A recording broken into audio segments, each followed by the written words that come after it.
Frontline Updates, where we delve deep into military strategies and updates from conflict zones. Today, we're discussing the progress of the ongoing special military operation as of July 17, 2024. I'm your host, Sharifa Muhammad MGT. I'm Colonel A.C. Oguntoye, an infantry officer. Significant casualties and losses. Ukrainian forces reportedly suffered substantial losses, including hundreds of military personnel and significant quantities of military hardware such as tanks, armored combat vehicles, and various artillery systems. Welcome to the Frontline Updates podcast. Today, we are joined by Colonel A.C. Oguntoye for an update on the progress of the special military operation on July 17, 2024. Colonel, thank you for joining us today. Thank you for having me.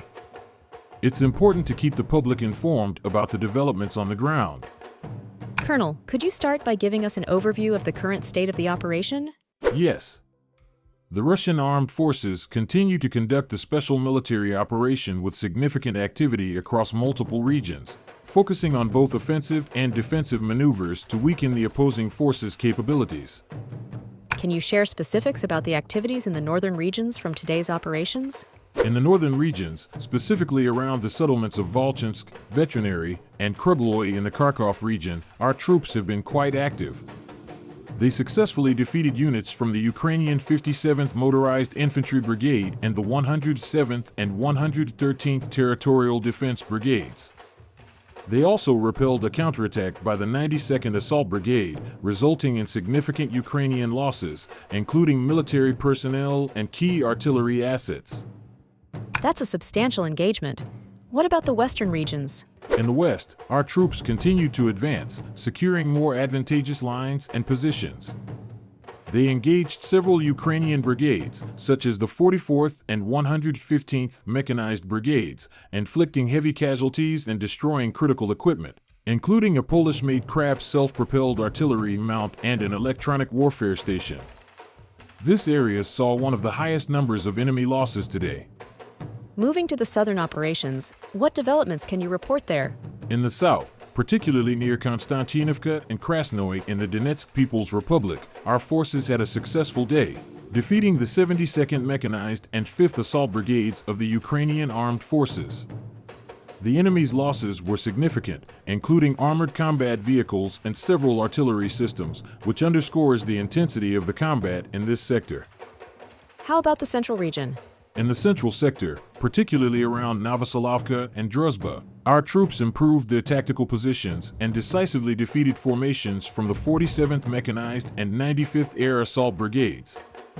We also repelled multiple counterattacks, which were key to maintaining our strategic advantage in this area. With such extensive operations, how is the air defense performing? Our air defense units have been very effective. Today, they managed to shoot down a French-made hammered guided bomb, 2 U.S.-made HIMARS missiles, and numerous unmanned aerial vehicles, protecting our troops and hindering the enemy's aerial capabilities.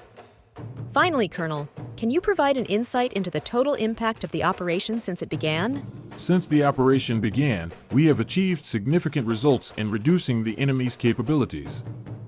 We've destroyed hundreds of aircraft, helicopters, and thousands of unmanned aerial vehicles, along with a substantial number of tanks, armored vehicles, and artillery systems.